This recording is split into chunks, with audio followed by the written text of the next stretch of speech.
Alors, à Botaï, alors l'Aftara dit comme ça. Très belle Aftara. Je vous lis en français.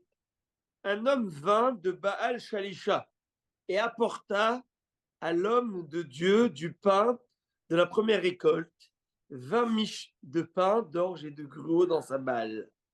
C'est ce que c'est une balle? Pas du chant. Non, balle, c'est le son le son Du blé. du blé. Le son du blé s'appelle la balle. Ça s'appelle son petit. Voilà, est emballé. Elisha dit, donne au peuple et qu'il mange. Son serviteur dit, mais comment pourrais-je servir cela devant 100 hommes? C'est un petit peu. Et il lui dit, t'inquiète. En fait, il dit, vas-y, donne au peuple qu'il mange, car ainsi a dit Hachem, il mangera, il en restera. Ça s'appelle la bracha. Je crois qu'en arabe, on l'appelle le balai. Elle te fait un repas, elle te dit, mais non, ne me l'amène pas, arrête, j'ai pas préparé. Ok, c'est bon, je t'amène pas. Tu l'amènes Shabbat, tu as de quoi faire manger un régiment. Bémet, c'est comme ça. Je rigole, après je te dirai pourquoi. Ok, hein? Comment? Incroyable.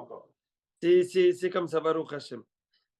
Alors, et il est servi devant eux, ils mangèrent, il en resta comme Hachem l'avait dit.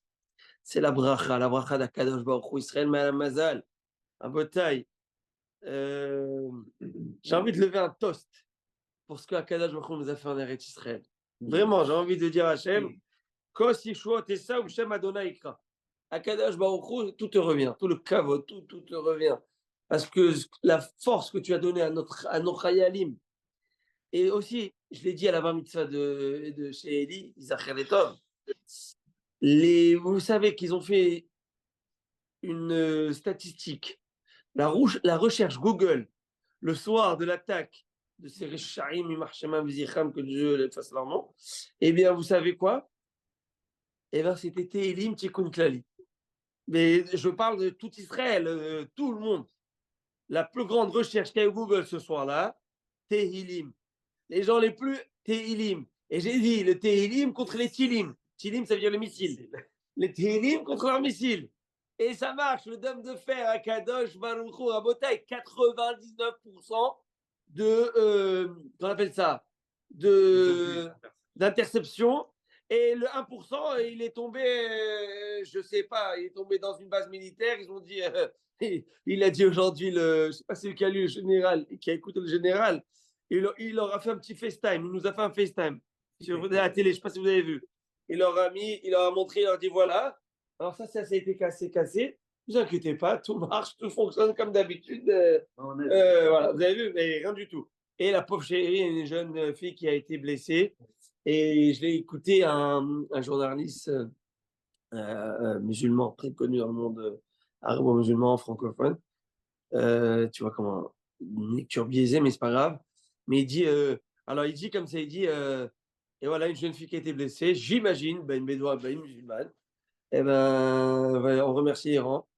Et comme pour vous dire que, mamash, bravo d'abord à nos Hayalim, ça y a pas, bravo, parce que toute la nuit, ils ont tenu le coup. Et tu sais ce que ça veut dire d'intercepter des centaines et des centaines, mais qu'Akadosh Baruch Hu nous a donné cela, c'est juste impressionnant, vraiment. 45 ans, ça n'a pas existé. Puis devait tomber sur la mosquée là-bas chez les Arabes. Et ça, ils ont intercepté. Ouais, ils ont été félicités et salués par le président comme quoi il n'en revenait pas. Du président. Biden, il n'en revenait pas du résultat de comment ils ont été. Ah non, mais et c'est pourquoi, et c'est vrai que je ris et je souris, parce que je me dis, regardez comment le monde à l'envers. Le monde à l'envers. Ah, il n'y a pas eu de mort. Mais c'était prévu. C'était voulu. On ne voulait pas attaquer les civils. On voulait. L'Iran, vous n'avez pas vu? C'est pour ne pas. Vous n'avez pas vu? On ne voulait pas qu'il y ait une escalade. Donc, vous ne voulez pas qu'il y ait une escalade. C'est juste pour montrer qu'on a riposté par rapport à l'attaque. C'est tout, mais ça s'arrête là. Les gars, ils sont en train d'attaquer. Donc, vous voyez 300 missiles. Et à ce moment-là, ils vont courir à l'ONU, comme un petit bébé qui dit juste on a riposté, ok hein. Tu comprends, c'est comme le gars là dans la cour de récré, je les vois, moi, les enfants de 4 ans, pousse, je m'arrête, on t'arrête. Ouais. Et tu sais, la tête à claque, tu connais la tête à claque dans la classe. Marchez même cela, en tout cas. Il y a En une tout cas, partie qui est tombée chez eux. maintenant qui je ont reviens. claqué sur place. Ouais, il y a en tout cas, c'est impressionnant. Et le monde n'en revient pas. Le Kiddush Hashem que ça a fait, le Kiddush Hashem que ça fait dans le monde. Et ils se sont dit, mais qu'est-ce que c'est cette histoire? C'est quoi cette énergumène de pays? D'où il sort? Israël, Me'al Amazal. Israël est au-delà du Mazal. Pourquoi, comme mon père disait, Israël ne devait pas exister. Pourquoi? Parce que Sarah ne devait pas avoir d'enfant. Yitzhak, Rivka était stérile, elle ne devait pas avoir d'enfant. Rachel, elle était stérile, elle ne devait pas avoir d'enfant. Donc l'homme Israël ne devait pas être là. Il est au-delà du Mazal. Au-delà, quand on va dire à Abraham Avinu, enough, it's enough. Arrête d'être fixé dans un déterminisme. Dire, je ne peux pas avoir d'enfant, ça s'arrête là. Non. Tu crois en moi? Quand je te dis, tu crois en moi, c'est fini. C'est pour, on y va. Et on décolle. Et ben voilà. Et à Kadash Baruch Hashem, merci Hashem. En tout cas, merci nos Hayalim. Et vous remerciez tout le Ham Israël pour leur résilience. Les vérités sont magnifiques parce que avec tout ce stress, tu t'imagines, François Messi qui était, il n'y a pas d'école. Non, il n'y a pas d'école. Non, aujourd'hui. Non, aujourd'hui, mais pas dimanche. Pas exagéré. Par contre, moi, je sais, j'ai mes frères et mes soeurs qui habitent tous là-bas. Donc, c'était intense. J'ai mon frère qui est rentré à l'armée pour quelques semaines. C'est la première fois. Et parce que, vous voyez, ils disent les religieux. Eh bien non, ils vont. Et puis, je lui ai dit la vérité, pourquoi tu fais ça? C'est le stress. Il a 5 enfants, 6 enfants, bien là, je ne sais plus combien il est. Et il vient de fêter la bar mitzvah de son fils. La semaine dernière, il m'a dit, eh ben non, dès que ça a eu le festival du Nova, là, dès qu'il y a eu le massacre du 7 octobre, je me suis mis on appelle ça, il s'est entraîné. Il s'est mis dans une formation intense pour tous les religieux qui veulent. Et ben, il a appris à manier les armes, etc. Et puis, et voilà, là, il est en tenue. Et bon, qu'à chaque fois qu'il y ait que de bonnes choses dans ce chemin.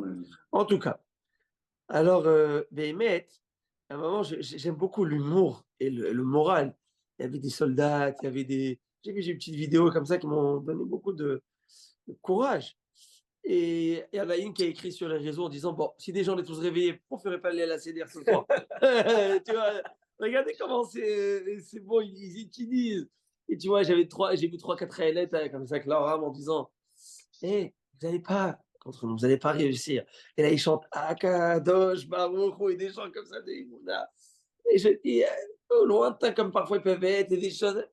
La Imouna, c'est ça qui est impressionnant. Bon, je raconte une histoire. L'histoire qui se trouve dans le livre des rois 2. Et ça raconte, là où commence l'histoire. Et le rapport avec la Haftara, le rapport avec la paracha, la Zria, elle parle à la fin de la paracha, on parle de la lèpre. Et c'est avec aussi la paracha de Metzora, de cette paracha de cette semaine, aussi c'est la continuité de la paracha de cette semaine. La semaine dernière, c'était les mots, les symptômes de la tzara, de la lèpre.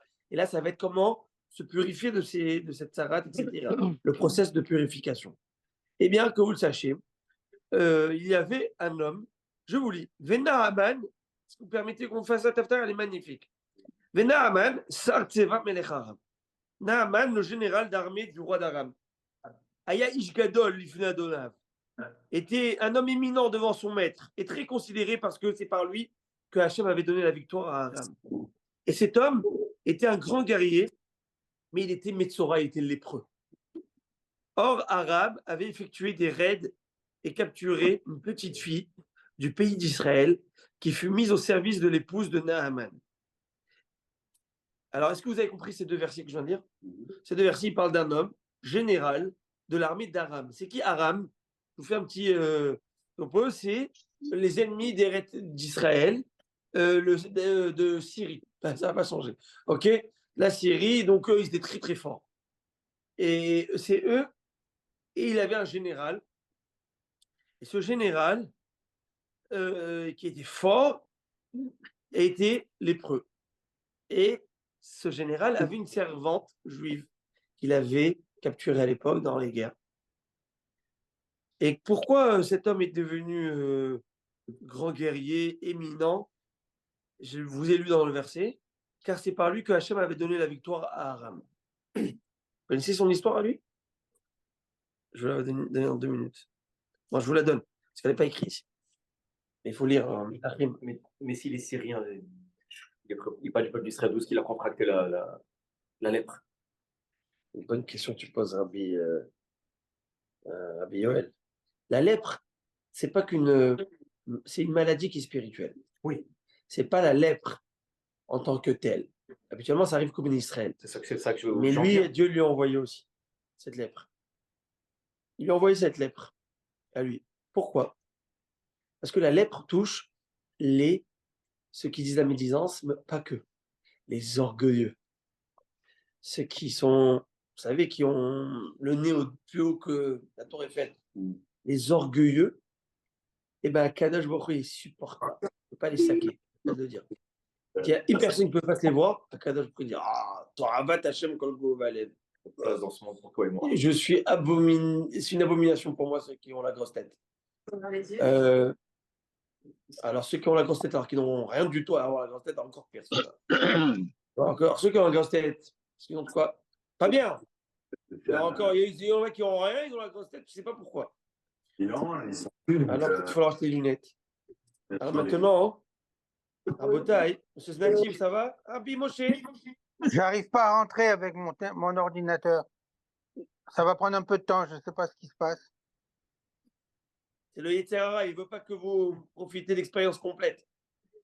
Ah, c'est dommage. Il me T'inquiétez fait pas, vous allez louper. le battre. Je vais venir. Rabbi Moshe, vous avez levé le verre de vin, le petit coup de rouge, pour nos Hayalim et pour la Yeshua qu'on a eu samedi soir. On Tous les Akadosh miracles Baruch Hu. que Dieu produit à Am Israël, jour après jour, mois après mois, année après année. ככה יהיה כל החיים של עם ישראל. אמן ואמן. Amen, amen, amen, amen. Et mieux encore, bientôt, il n'y aurait plus besoin encore de Nissim. Parce que bon Dieu va faire un Nes, ça va être le coup fatal, si Dieu le veut, et on va tous reconnaître Akadosh Baruch Hu. Parce que Enaf et Tenaf. Bon, maintenant, écoutez l'histoire. Écoutez son histoire à lui. Je vous la fais court. Tout d'abord, je vous lis l'histoire de l'Aftara, après je vous mets dans le contexte important. Enlevez, s'il vous plaît, mettez le mute, messieurs, dames. Si je peux vous demander de enlever votre micro, ça, je n'arrive pas. Mechila, Abi. Ok, pas de problème. Alors, à Botaï, qu'est-ce qui se passe? Naaman, je vous lis, il était beau, mais il était lépreux. Il était bien, il était fort. Et il avait une servante, cette servante, elle lui dit, bah, Tomer, la Givirta, la servante, elle dit à sa maîtresse, les demandes de mon maître devraient être présentées devant le prophète qui se trouve en Samarie. Il le guérira lors de sa tsarat. Qui était prophète à l'époque? Le prophète Élisha, Élisée. Donc, allez en Israël, on a un prophète. Naaman dit, écoute, je suis lépreux, là, je souffre terriblement de ma lèpre, j'en peux plus. S'il y a une possibilité d'aller me faire guérir, je vais l'utiliser. Écoute, d'où elle sort celle-là? D'où elle parle? Une servante comme ça, une juive qui vient, qui me dit, écoutez, nous, on a un prophète, c'est sûr qu'elle va te guérir. Alors, il va voir le roi, il dit, roi, envoie une missive au roi d'Israël pour que me guérisse son... Le roi d'Aram dit, va, rends-toi chez lui, et j'enverrai une missive au roi d'Israël. Il se met en route et prit avec lui 10 talents d'argent. 6000 pièces d'or. Oh, c'est pas mal. Je sais pas, une pièce d'or, combien ça coûtait? Combien c'était 2 grammes? Oh là là, 35 000 $, l'euro, le kilo. Et 10 vêtements de rechange. Hein? Ouais. Il apporta au roi d'Israël la missive. Le roi d'Israël s'appelle Yoram. Pas écrit, hein, écrit. Ouais. Bon, en tout cas, il reçoit la missive qui disait, et maintenant, lorsque cette lettre te parviendra, voici, j'ai envoyé vers toi mon serviteur Naaman pour que tu le guérisses de sa tsarat. Vous avez compris, il envoie une Ferrari qui fonce pour envoyer la missive. Lui, entre-temps, il va avec tout son cortège, en tant que général, tant qu'il arrive, lui, il a déjà la missive. Donc, il envoie FedEx avant lui. Il reçoit, il dit, tu dois guérir mon général. Le roi d'Israël, il voit ça, il capote. Vaï Kiko Melech Israël Tassefer. Ah, vous saviez, vous, qu'on a lu cette Haftara ce Shabbat? Regarde maintenant, tu vas voir comment tu vas te délecter. Maintenant, tu vas prendre toute l'Haftara, tu vas dire, attends, je ne lâche pas. Ils ne sont pas tous kiffants comme ça. Bon, tous, mais. Ok. Lorsque le roi d'Israël lut la lettre, il déchira ses vêtements et dit, suis-je Dieu pour faire mourir ou faire vivre, pour que celui qui, là, s'adresse à moi pour que je guérisse un homme de sa tsaraat? Sachez et voyez qu'il cherche un prétexte contre moi. Et s'est dit, il veut faire la guerre. Donc, il m'envoie un prétexte pour me dire, guéris-moi-le. Moi, je vais dire, je ne peux pas le guérir. C'est-à-dire, tu vois, tu cherches encore tu cherches la chicane. Et là, il va commencer à rentrer en guerre avec moi pour un oui, pour un non. Et pour un petit missile, tu es dans l'ambassade, le gars, il envoie 300 missiles. Ça va pas ta tête, c'est quoi? Ok? Bon, c'est vrai que ce missile, on a fait 16 morts. Pas 300, on n'en a pas fait un, si tu veux. Mais quand même, ok? Alors, qu'est-ce qui se passe? Abraham Hashem. 39 scuds qu'il a envoyé, marché Mossad Hussein. Ouais. Fait un mort. Un scud qu'il a envoyé dans une base militaire américaine, 250 morts. Ouais. À l'époque, alors imaginez-vous. Kazajoku, on t'attend. Bon, alors maintenant, qu'est-ce qui se passe? Lorsqu'Elisha, maintenant Elisha qui est prophète, l'homme de Dieu entendit que le roi d'Israël avait déchiré ses vêtements, il envoya dire au roi, pourquoi tu déchires tes vêtements? Qu'il vienne chez moi et il saura qu'il y a un prophète en Israël. Envoie-le moi, je m'en occupe. Écoute, sérieux? Bien sûr que je l'envoie. Je vous lis la suite, mais après, il faut que je vous explique tout le contexte. C'est beau de comprendre. Après, même, j'en ai expliqué un petit. J'ai parlé un peu avec Rabbi Moïse Ohana. Il est tellement bien arabe, bien arabe. On a le mérite d'avoir ce rabbin. Rabbi Ohana qui est tellement versé dans les livres et tellement instruit. Je veux dire un beau hadouche qui m'a dit. Après tout ce que j'ai parlé, on a bien rigolé. Justement, je ne sais pas si M. Znati me voit. Mais M. Znati, Je vous écoute, je vous sourire écoute. avec Rabbi Ohana et rire un peu avec Rabbi Ohana. Vous vous rappelez? Oui, oui. Eh ben, je vais vous dire pourquoi je riais. Dans un instant, vous allez comprendre. Vous m'avez vu rire, je vais vous dire pourquoi. Alors, qu'est-ce qui se passe? Naaman vient avec sa Ferrari, enfin ses chevaux et son char. Il se tient à l'entrée de la maison d'Elisha et Elisha lui a envoyé un messager. À beauté, vous imaginez? Quand le gars, je te dis Anthony Blinken, ok? Tu capes l'histoire? Anthony Blinken, il vient en Israël avec tout le cortège, avec Air Force One, ou comment il s'appelle là-bas. Il se pose, et là, tu sais quoi? Je l'envoie un mec qui travaille l'arabe du coin, qui vient le recevoir, et qui lui dit bon, tu peux faire ci, tu peux faire ça. Elisha, il sort même pas de sa demeure. Il envoie son messager. Il lui dit va, trempe-toi cette fois dans le Jourdain, ta peau redeviendra saine et tu seras purifié. Bye, ciao. Lui, il croit que c'est un canular ou une caméra cachée. Il cherche une caméra. Il dit c'est quoi l'histoire? Naaman s'irrita et partit. Il dit voici, je pensais qu'il sortirait à ma rencontre, qu'il se tiendrait là et invoquerait le nom de Hachem, son Dieu, qu'il lèvera les mains vers l'endroit malade et guérirait ainsi le Metzora. Amana et Parpar, les fleuves de Damas, ne valent-ils pas mieux que tous les eaux d'Israël? Même si je m'y trompais, guérirais-je? Il se retourna et partit furieux. Mais ses serviteurs s'approchèrent et lui parlèrent et dirent mon père, si le prophète t'avait demandé de faire une chose difficile, ne l'aurais-tu pas faite? Et patati patata. Bon, je vous raconte l'histoire. Comment on appelle ça? Par cœur. Après, on va rentrer dans les détails. Alors, je vous raconte l'histoire. L'histoire est la suivante, ok? Rabotaille, vous m'avez. Histoire. Écoutez l'histoire, je vous la raconte, la fin de l'histoire. Elle est incroyable. Le type, rappelez-vous, il est lépreux. Il s'en vient avec un cortège, vous imaginez le général.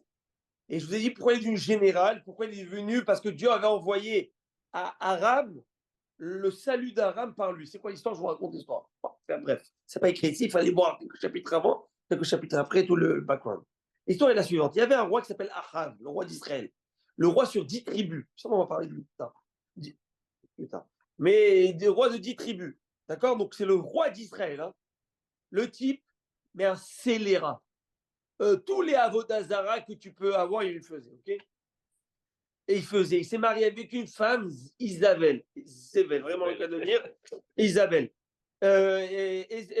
Isabelle, même pas juive, il s'est marié avec elle, elle lui a fait décapiter tous les prophètes, les vrais prophètes d'Israël à cette époque, et elle lui a fait mettre 400 faux prophètes avec des monastères de culte, idolâtrie, païens, etc. etc. Mais la catastrophe, il a amené Israël à l'âge de pierre en termes de religion. Catastrophe. Elisha a été sauvé grâce à un homme qui s'appelait Ovadia. Il a réussi à sauver 100 prophètes, dont Élisée. Ok. Maintenant, écoutez l'histoire.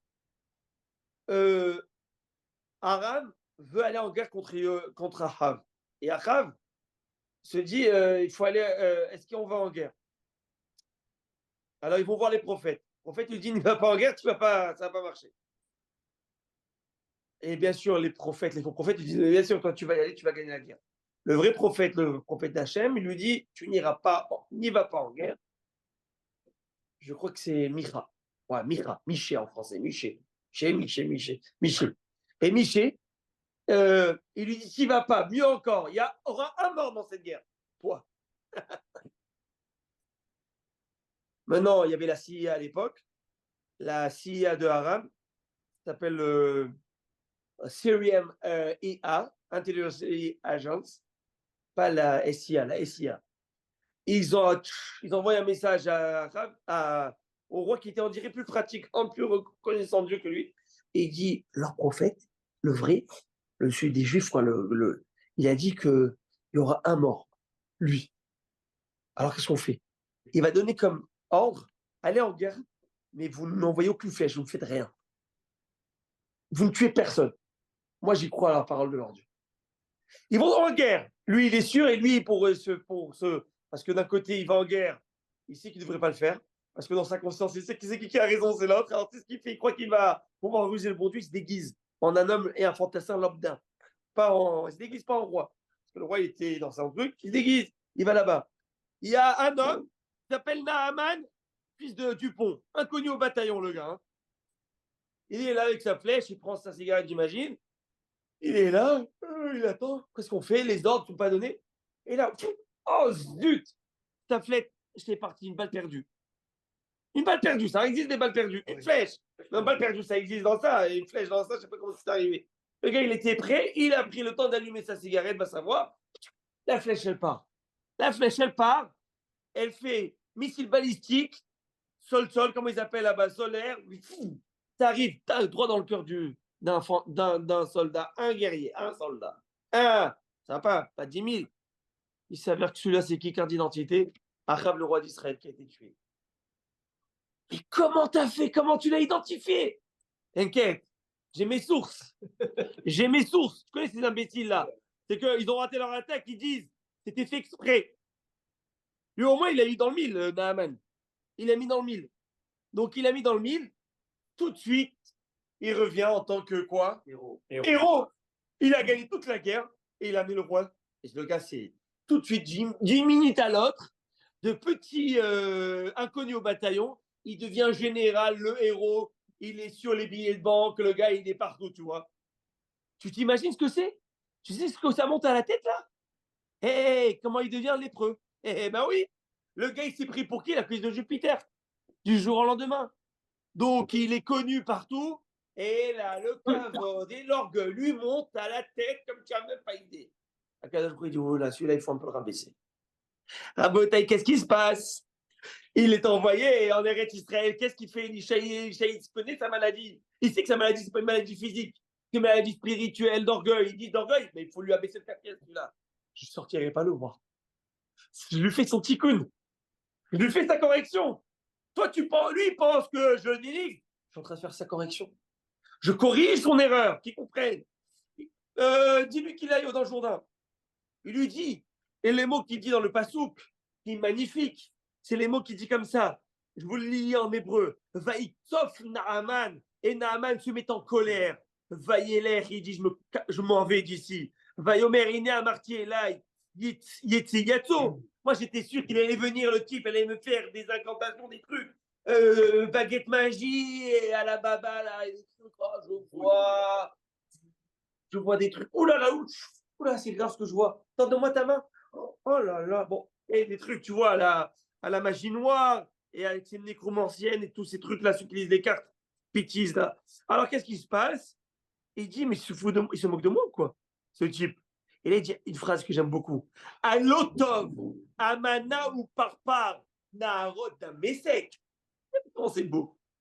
Est-ce que Naama et Parpar, deux fleuves qui se trouvent en Syrie, ne sont-ils pas mieux que le petit fleuve du Jourdain, que j'ai besoin de me déplacer pour aller me tromper dans le Jourdain? Si c'était pour ça, j'aurais pu rester chez moi et aller dans le Nahama ou dans le Parpar, dans un de ces deux fleuves.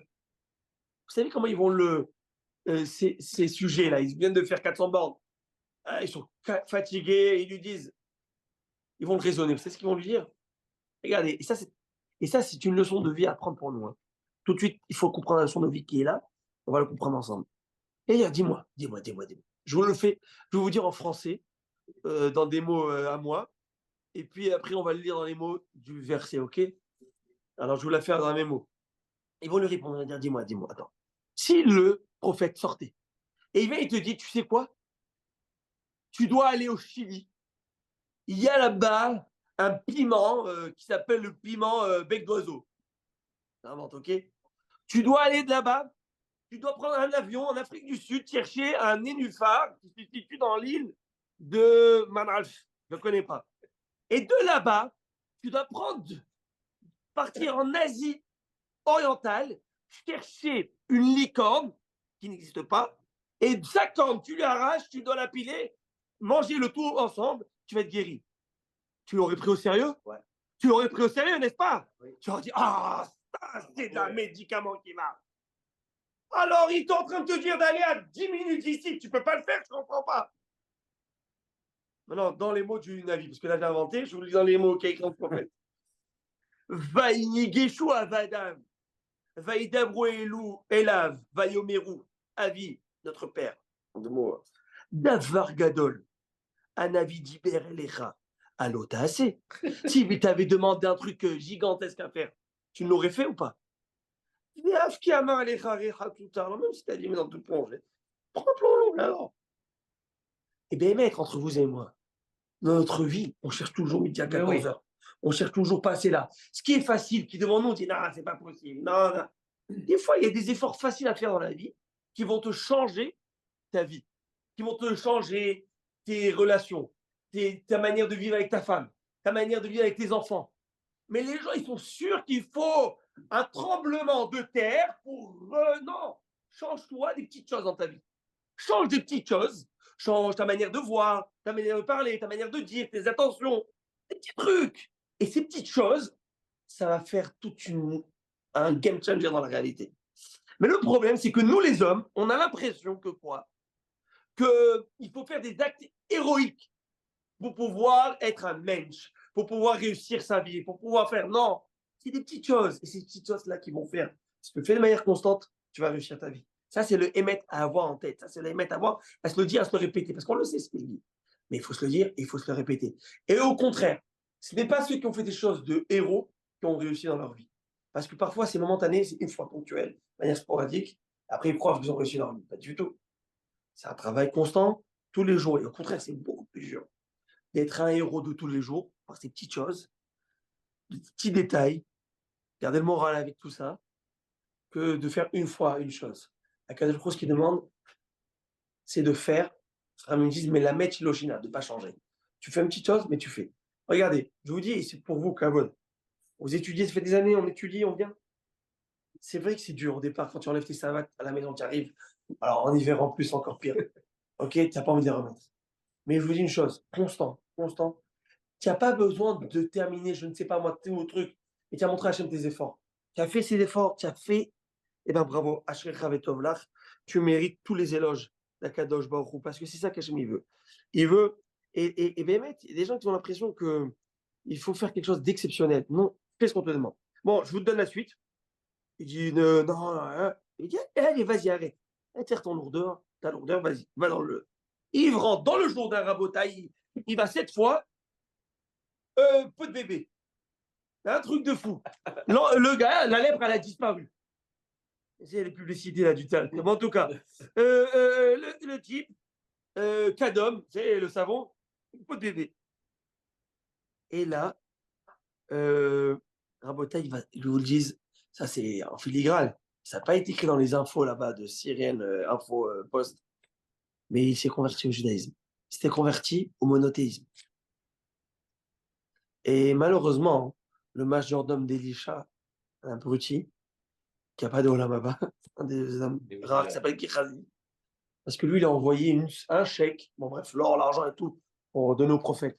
Le prophète, il a dit, mais moi, je ne fais pas ça pour d'argent, je fais ça pour le bon Dieu, pour glorifier le nom de Dieu. Qui garde son fric. Gehazi, il dit, Bah écoute, si tu n'as pas besoin, je peux te décharger de cette somme.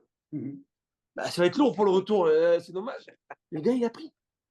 À cause de ça, le nom de Dieu n'avait pas été aussi glorifié parce que bon, tu sais, toujours quand il y a de l'argent derrière, on se dit, bon, Rabbin, il s'est mis dans la poche, il s'est mis à l'aise quand même. Manque de. C'est pour ça que Ramim dit que le roi Hakodesh et la Néviote, etc., il faut que ça tombe sur quelqu'un qui est riche. Pourquoi riche? Parce que riche, l'opulence, c'est important pour le bon Dieu. Non, il y a une idée où il ne faut pas que son regard soit détourné. Il faut que ça soit fait les Shem Shamaim. Et qu'on veut ou non, l'argent, oui, ça appelle. Et c'est très compliqué. Parce que d'un côté, on se doit, nous, d'honorer nos tzadikim, de les aider. C'est un pasouk. Et un pasouk qui est écrit dans quoi? Asita la Aaron Achicha, Big de Kodesh, les Chavod ou le Difaret. On doit lui donner de l'or, on doit lui donner de l'argent, on doit lui donner. Et d'un autre côté, lui, il doit être. Et ça, tu vois, donc Dolim, tu vois, les gens, ils venaient, je sais pas, passer avec des enveloppes, ils venaient avec, d'après Kanevski, je veux te donner ça, je veux te donner ci, fais-moi cette bracha. Si c'était pas caché le truc, il dit, mais dégarpé. Il dit, je veux même pas. Je suis pas intéressé, je veux la Torah, moi. Ça, c'est la grandeur. Bon, en tout cas, maintenant, qu'est-ce qu'on apprend de ce... Après, je vous dis ça, moi, j'ai beaucoup aimé cette Haftara, je dis, on la partage. Et aussi, pourquoi j'ai rigolé, maintenant je le dis à monsieur Znati, pourquoi j'ai ri? Parce que Rabbin Moshe Ohana, Isaac Haritov, eh bien, amen. Il m'a dit, et alors en parlant de cette Haftara, comme ça on discutait et tout, alors il me disait, bien sûr, je note, pas pendant la lecture de la Torah, hein. Alors il me disait, tu sais, il y avait un échange épistolaire entre Ibn Ezra, Rabbi Avram Ibn Ezra, à l'époque médiévale en Espagne, et Rabbi Noutan, Rabbi Yaakov, le petit-fils de Rachi, qui était en France. Et Rabbi, on sait que l'Ibn Ezra, c'était un poète, mais exceptionnel. Des poèmes incroyables, d'une finesse et d'une complexité. Il était grammairien, exégète, bref, Ibn Ezra. Le fameux chant le plus connu de Ibn Ezra, c'est Kiesh Mera Shabbat. Mais lui, dans ses propos, c'était incroyable.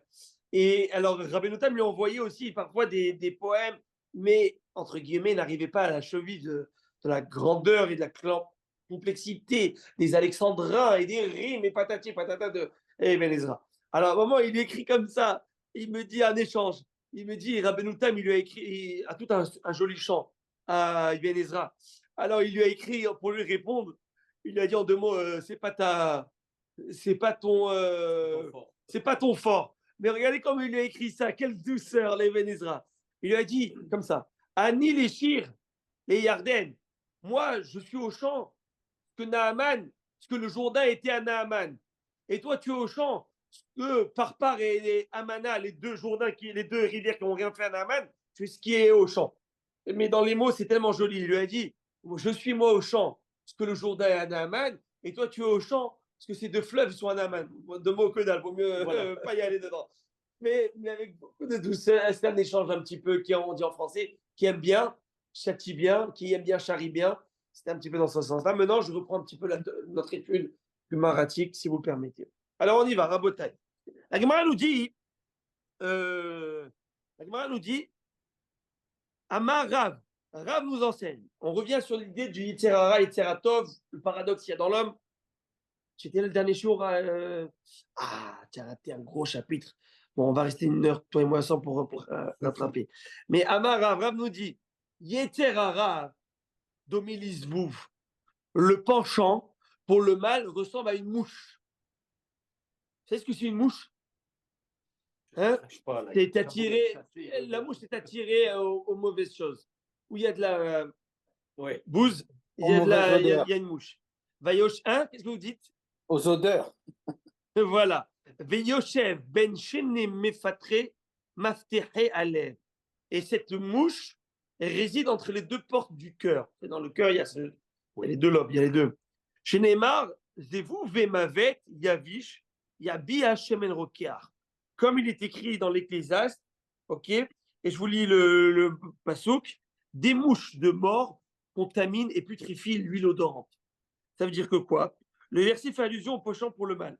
De même manière qu'une seule mouche mourante est capable, en tombant dans un grand récipient d'huile odorante, tu as mis une mouche qui est morte, ça va donner une très mauvaise odeur. Alors que c'est un super parfum. Là. Attends, je viens d'acheter ce parfum, Maison Guerlain, il est magnifique. Tu sais, il a les parfums qui se faisaient comme ça. Là. Ok, le truc là, il est tombé. Oh là là, ça t'a empesté tout. Mais quoi? Une mauvaise mouche, faut t'empester tout le. Et Henri, Shmuel Amar, qui tu voulais demander à Michael. et Shmuel, il dit, il est comparable au blé. Chez Neymar, la pétach ratat rovetz. Donc ça, c'est un peu plus compliqué. Hatat veut dire une faute. Et hita, c'est un petit peu la même étymologie. Et donc, il te dit que en fait, il ressemble au blé. Pourquoi? Parce que on peut donner une des explications, c'est que le blé, en fait, c'est l'orge, c'est plutôt, je veux dire, le levain là, et la gava, etc., etc. Mais il y en a qui vont dire qu'au contraire, le blé, c'est quelque chose qui est raffiné, et le Yitzhara, il est entre les deux pôles. Tu te tirailles. Toi-même, tu es tiraillé entre le bien, les choses raffinées, et les choses qui sont très vulgaires. Tu peux te dire comment une personne peut faire. Sans dire qu'il y a deux personnes là. Mais il y a deux personnes, etc. Et regardez ce que c'est beau ce que la Gemara nous dit, et dans la suite de la Gemara. Tanou Rabbanan, nos sages vont enseigner dans une braïta. Shteklayot et Shbadan. Il y a deux reins dans l'homme. Donc c'est une allégorie. Une, Yoratsato le Tova, Vahatotsato le Ra. Il y en a un qui te conseille pour le bien, il y en a un qui te conseille pour le mal. Aussi, laissez-moi reprendre l'idée déjà de la mouche. La mouche là qui sent mauvais. C'est-à-dire que des fois, un homme, il a construit toute sa vie. On l'a dit, Tov Shem, Shemen Tov. Vous connaissez ça? Bonne réputation, bon nom, c'est mieux qu'une bonne odeur. Et Bonne nuit. Bonne nuit. Un bon parfum. Pourquoi? Parce qu'un bon parfum, oui, ça peut être loin. Si tu marches des fois, tiens, mais un bon parfum, là, tu fais la synagogue, le Shabbat Shalom, tu passes. Tout le monde peut faire Boré Mine Bessamim sur toi. Tu connais celui-là qui passe. Et tu en as pour pas dire de quel genre, mais te mets des parfums, on dirait que c'est. En tout cas, ils ont mis le magasin. Et qu'est-ce qui se passe?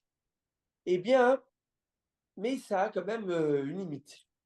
Ça a une limite. Celui qui est à côté de toi sent l'odeur. Tu sais quoi, deux rangées derrière toi, tu peux sentir l'odeur. Moi, je suis à la Teva, donc je suis bien.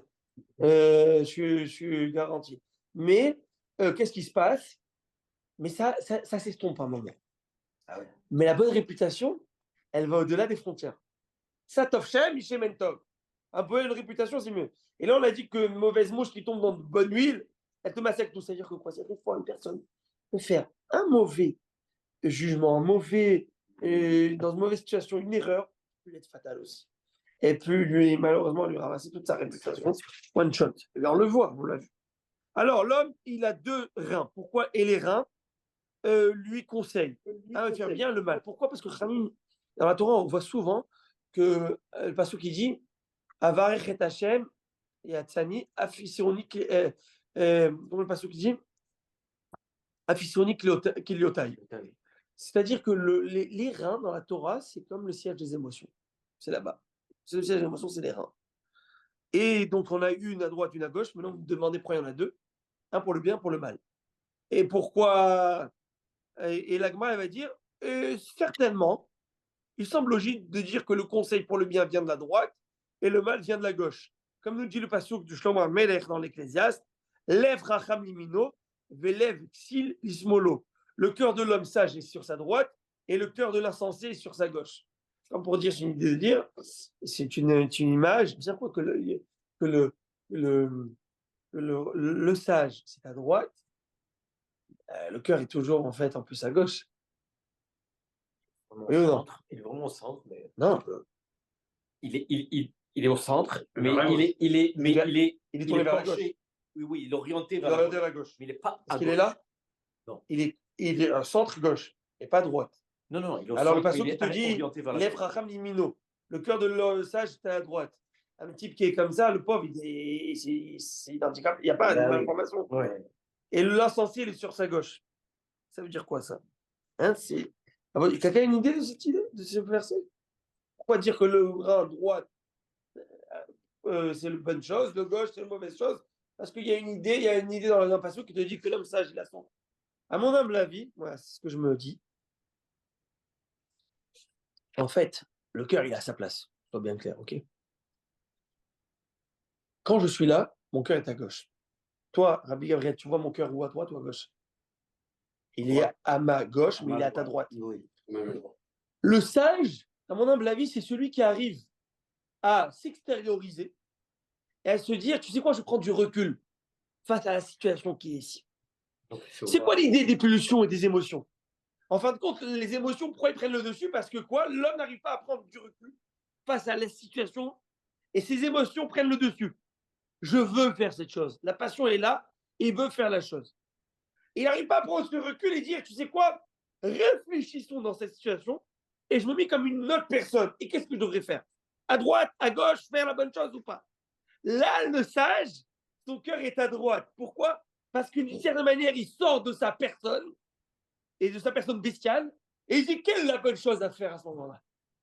Et là, il choisit la bonne décision parce qu'il est dans le rationnel et non pas dans le passionnel. C'est ça peut-être l'idée, que le chacham, son cœur est à droite. C'est-à-dire qu'il prend ce dessus, il se voit, lui, comme un élément de jugement où il se juge qu'est-ce que je devrais faire à ce moment-là. Vous voyez? Et non pas, et c'est toujours vrai. Regardez, prenez une situation. Cette situation, si c'est toi qui dois la juger, tu vas la juger avec beaucoup de rationalité, beaucoup de cartésien, tu es froid. Si cette même situation te touche toi, ton enfant, tu ne réfléchis plus pareil, tu n'arrives plus à réfléchir. C'est ça qui s'est passé avec David Améler. David Améler, le prophète lui envoie et lui dit, va lui dire qu'il a fauté avec Bathsheba, à son niveau. On se comprend. Et qu'est-ce qu'il va lui dire?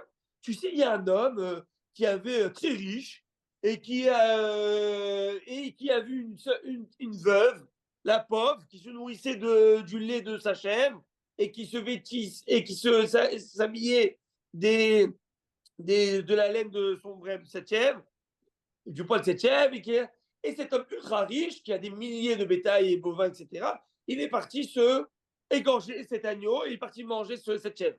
Qu'en est-il? Il y a une mère qui dit, mais quoi, cet homme, il faut le tuer, oui. C'est un sauvage. Il lui dit, bah c'est toi. Tu es parti cette femme, tu avais toutes les femmes du palais, du royaume. Et là, il dit, je me suis excusé. J'ai fauté. Pardon, Hachem. Pourquoi il y a besoin de lui donner une parabole? On parle du roi d'Israël, tu crois qu'il y a une parabole? Je crois que c'est un enfant de 2 ans, le roi d'Israël, David Améler, Mashiach, c'est un enfant de 2 ans. Tu as besoin de lui faire une illustration, je te dessine. Dis-moi, tu sais ce que tu as fait, c'est pas correct. Réponse. Parce que lorsque tu es en train de juger une personne extérieure, et ben là, tu juges avec ton rationnel, ton cerveau, ton intellect. Quand tu dois te juger à toi, tout est vrai, tu peux prétexter une situation atténuante, tu vas commencer à justifier tout. Et Dieu, et le prophète Nathan, il faut se reporter à la philosophie qui rapporte exactement la même chose, que tout ce qui est sagesse vient de la droite et tout ce qui est sentimental et émotionnel vient de la gauche. D'où ça vient ça? De notre Torah de chacun en grâce. Non, j'ai dit simplement que les philosophes aussi ont les philosophes suisent de notre Sainte Torah. Embrassez, Rabbi Moshe. Embrassez. Voilà. J'ai embrassé. Voilà. Non, mais il faut accepter qu'il y a certains philosophes qui ont des idées, qui ont défendu et développé des idées, même si elles sont en rapport avec l'idée juive, l'idée religieuse juive, il n'en reste pas moins que c'est des sages qui ont développé ce principe. Oui, vous avez raison, mais chez nous on dit, en français, c'est très beau ce que vous dites, vous avez raison, mais chez nous on dit droit au but. Pas besoin d'aller chez les philosophes gauche, si j'ai tout dans ma Torah, mais c'est vrai que Aristote, Platon et Verroulé, ils ont mis, on a même parlé d'Aristote de manière très élogieuse, de la pensée d'Aristote, pas de la personne, l'individu, mais de la pensée d'Aristote, qui était une pensée qui était incroyable. Bon, maintenant. Et le coreligionnaire de comment il s'appelle, de Maïmonide, comment il s'appelle, le musulman, j'ai oublié son nom, il ne me revient pas. Il va me revenir. Ibn Pakuda. Non, pas c'est un juif. Mansour. Non plus. Donc ça va me revenir. Ah oui, Mohamed Abi Slimane. Allah يبارك فيك dit. Allez, on avance, je ne connais pas. Alors, on avance. Alors, il lui dit comme ça. Tano Rabbanan. Nos sages nous enseignent. Kelayot, Yoratzot. les reins conseillent. OK? Comme on l'a dit. Afficioni kelotai. Lachon mehater. La langue articule. Et qu'il n'y a pas de langue, ne peut pas articuler. P. Gomer. La bouche conclut le processus du verbe, de la parole. Donc, il va expliquer la décision qu'il voulait. Donc, la décision, j'avais en tête la décision. Elle me monte à la langue va articuler l'idée et la bouche va livrer le message.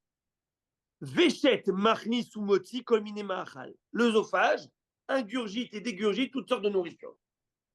Cané moticol. La trachée donne la voix. VOIX. Réa koevet kolmine mashkin. Les poumons puisent toutes sortes de liquides.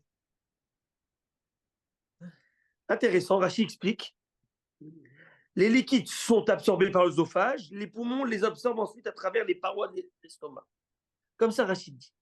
Peut-être que je penserais dire, expliquer peut-être qu'en fait, compte, vous savez, après il faudrait voir le système de l'oxygène, comment ça marche. Ok, les bronchites, etc., comment ça marche. Mais ici, c'est écrit les poumons puisent toutes sortes de liquides. Est-ce que c'est l'oxygène de l'air qui est transformé après dans le sang par le sang, n'est-ce pas? Il se balade dans le sang, l'oxygène. Oui, non, il va oxygéner tous les organes. Donc, de certaine manière, ça devient plutôt un liquide. Bon, il faudrait comprendre. Kaved Koès, le foie se met en colère. Ça veut dire que c'est le siège de la colère dans le corps. Ah, ma foi. OK. Mara zoreket botipa omanihato. Mais la vésicule biliaire y injecte une goutte et le calme. La vésicule biliaire. Tehol sohek. La rate est le siège du rire. Donc, le Kuzari explique que la rate nettoie le sang des matières qui l'obscurcissent, produisant ainsi la gaieté et le rire. Intéressant. Kurkevan tohen, le gésier broie les aliments. Donc, c'est ce qu'on appelle le gésier chez les animaux, chez les oiseaux. Et ils appellent ça le feuillet chez les ruminants. Bon. Keva yeshana, l'estomac dort. C'est-à-dire que c'est l'estomac qui va provoquer le sommeil. Il y a des gaz qui vont monter contre un bouteille Dafina. Dafina, tu as la Dafina. Tu sais ce qui se passe, il n'y a plus personne à Mincha. On avance. C'est soporifique. Comment? C'est soporifique. Soporifique. C'est soporifique. Je me demande si je ne devrais pas demander à la synagogue d'arrêter de manger la Dafina. Je vais faire un test et je vais voir si on aura plus de monde à la Mincha. Qu'est-ce que vous en pensez, messieurs? M. Znati, qu'est-ce qu'on pense? Elle n'est pas bonne, cette daf-là, alors que ça ne sert à rien. M. Znati, on a dit la langue, c'est pour articuler, la bouche pour livrer pas de médisance. Alors, on avance. Rabbi, pour monsieur Derry, Moshe, je pense que vous pensiez à Averroès ou à Avicenne. Ah, ok, je ne sais pas. Alors, on avance. Ah, il n'est pas là. Maintenant, c'est écrit comme ça. Af, néor. Le nez réveille. C'est-à-dire, le nez provoque le réveil. Tu sais, quand tu éternues, tu sais, je sais pas si t'arrives. Mais le nez, c'est comme ça. Ça provoque le réveil. Quand tu éternues, ouais. Ça... Non, mais bon, le nez provoque le réveil. C'est comme ça qu'on dit. Néor, ayachen, yachen, anéor. Si le dormeur, c'est-à-dire l'estomac, se réveille et le veilleur, c'est-à-dire le nez, s'endort, nimok volechlo, la personne se languit. Ça veut dire, mon gars, tu saches que. C'est pour ça qu'on distribuait cette poudre dans la synagogue pour faire éternuer les gens. C'est-à-dire cette chose ne font pas la fonction. Pour les réveiller. Ouais. Voilà, réveiller les sens. Ok, il y en a, vaut mieux pas leur donner. Mais Bémet, s'il y a un dysfonctionnement en fin de compte dans cela, Ramim te disent le gars il est en train de tirer vers la fin. Tana, im shneem yishenim neorim yadmet. Si l'estomac et le nez dorment tous les deux, si les deux se réveillent, si les deux ont le même chose, font le même fonctionnement, Miyad Met, c'est sur le champ, la mort. Mort sans suite. C'est intéressant. Bon, à voir, à comprendre. Tania, après les prochaines Gmarottes, je pense que c'est une des Gmaras la plus épique, la plus impressionnante de Maseret Brachot. C'est la fameuse histoire de Rabbi Akiva, comment il est décédé, comment il est mort. Mais avant ça, on a une Gemara qui est un peu surprenante. Donc, je vais dire d'abord la Gemara. Si on a le temps, on fera l'histoire de Rabbi Akiva. Sinon, ça va être pour après Pessah. C'est juste la plus belle, c'est une magnifique histoire. On va essayer de développer. Les Hachem, on le verra après Pessah. Toujours sur Nun Zain. On est, hey, Rabbi Mordechai. J'étais absent. Hey, Nun Zain, ça fait naze. C'est naze. Alors, nous, on est à Samer Aleph. Alors, on est 61, folio B.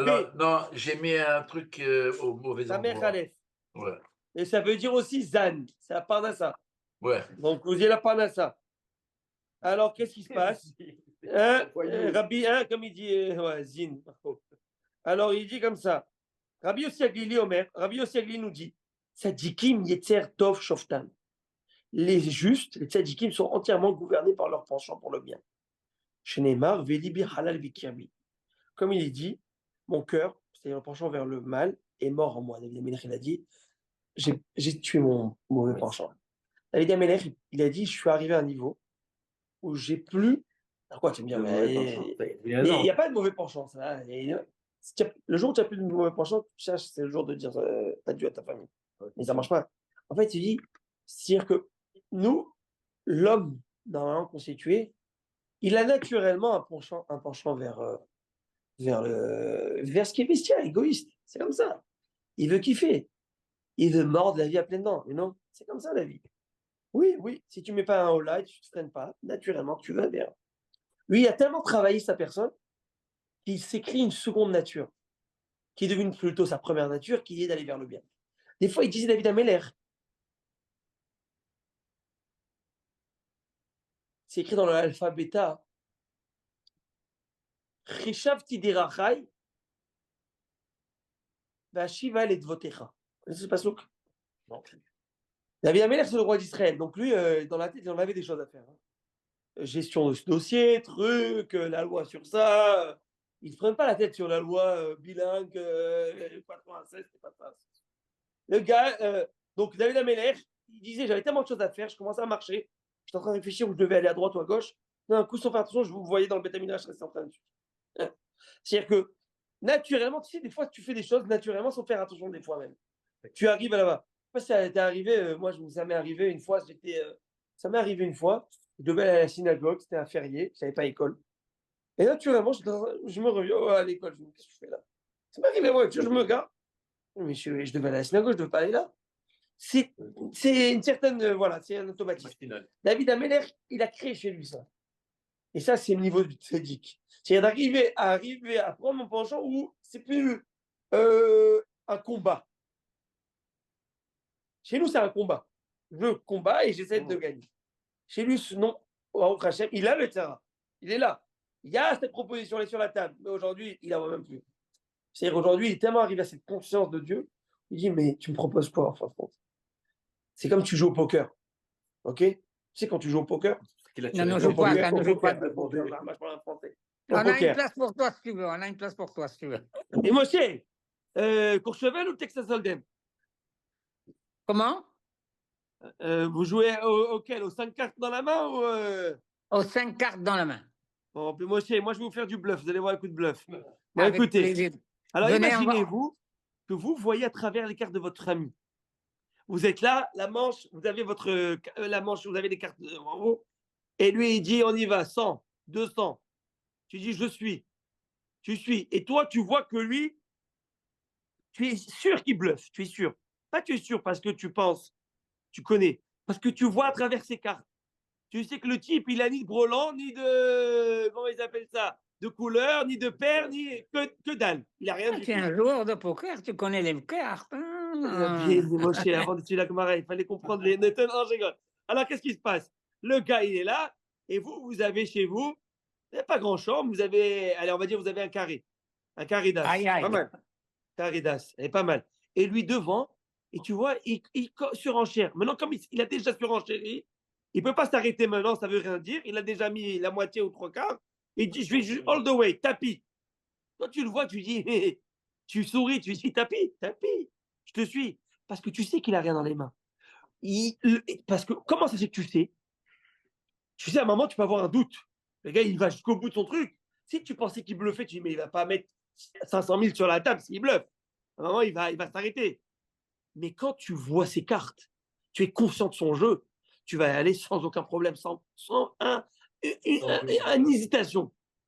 David Ameller, il est conscient de quoi? De ce qu'il a dans les mains. Et il est conscient que ce que le Yetzer Hara te propose, c'est un gros bluff. Et si tu arrives à jouer, tu es un bon joueur de poker, et que tu arrives à voir à travers les cartes de l'autre, dans son jeu de l'autre, que c'est un gros bluffeur, eh ben mon gars, tu ne vas pas te coucher. Et David Ameller, il ne s'est pas couché. David Ameller, il a dit, je vais jusqu'au bout. Eh ben il a eu le pot, et il a tout gagné. C'est ça que David Ameller est devenu le 4e Regel Revi la Merkava, le 4e roue du char divin. Il y en a 4 piliers. C'est le 4e des piliers du char divin. Regel Revi la Merkava. Pourquoi? Parce que lui, il a dit, je ne me couche pas. Et c'est ce qu'il a réussi à faire avec son Yetzer Hara. Il a su comprendre que Yetzer Hara lui propose, c'est n'importe quoi. Par contre, le rachat, Yetzer Hara Shoftan, le Yetzer Hara, le rachat, qui est habitué toute sa vie depuis qu'il est né, le gars, il ne s'est jamais dit non. Jamais. Il ne s'est jamais dit non. Et bien lui, qu'est-ce que tu veux? Sa nature qui s'est créée, c'est d'aller vers le mal. C'est comme ça. S'il peut arnaquer ici, s'il peut tralouéder ici, s'il peut encore gratter ici, s'il peut faire mal, c'est comme ça. C'est comme ça, il n'y a que lui, il n'y a que lui. Et après, il y a les Bénonim. Bénonim, Zévézé Shoftam. Bénonim, ils sont dans le paradoxe du Yetzer Hara et Yetzer Hara Tov, dans ce combat perpétuel. Et on amène des versets qui proposent ça. Amar Rabba, il dit, Rabba Talmudis de la Gemara, le top du top. Il dit, Kegona, nous, Bénonim, voilà, comme nous, on est des Bénonim. On est des moyens. Là, il voit son rabbin dire ça, il dit, oh Rabbi, si quand il y a moyen, qu'est-ce que tu nous laisses à nous? Qu'est-ce que tu laisses au monde? Nous, on se voit comme des moyens, on se dit, c'est cool, on est un petit peu là, un petit peu ci, on s'organise, on tire notre épingle du jeu, tu vois, on essaye. Et si toi, tu t'appelles Benoni, tu laisses quoi à moi? Aïe, Rabotaï. L'Oshavik Mahayel Kolbria. Le maître ne laisse plus de vie à aucune créature si tu as cette position. Et on va voir plus tard, Bézard Hachem, ce que la Gemara va dire. Bon, Rabotaï, je vous souhaite à tous un Pessah, Kacher et Sameach. Que ce Pessah soit Kacher, que ce que vous mettez en bouche ne soit que du Kacher des Pessah. Qu'il n'y ait pas d'erreur qui s'arrive. Avec des pois chiches et du riz. Sameach. Avec des pois chiches et du riz. Et qu'il soit Sameach. Il n'ose pas le répéter. Et qu'il soit dans la joie, Bezrat Hashem. Et que voilà, et qu'on puisse connaître une Géoula, une Yeshua, Amiti. Amen. Et Amina, Bezrat Hashem, on s'embrasse tous. Et on se voit dès ce jeudi chez Meshmara à la synagogue. Mais on se verra, Bezrat Hashem, après les fêtes. Et on se verra durant toutes les fêtes à la synagogue. Je vous embrasse. Shalom.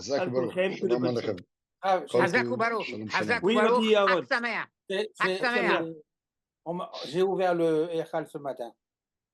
Sur vos conseils. Qu'elle accouche comme une poule qui pond les œufs, si Dieu veut. Merci. Mais dites-moi, allez, que de bonnes choses. J'ai mis un petit mot là-bas tout à l'heure. Oui, hein? Les bipolaires. Les gens. Non. Non, ça n'a rien à voir avec le Serrara. Non, on est tous bipolaires. On est tous bipolaires. Allez, on a tous ces deux. Avec sa mère, bye bye. Avec sa mère.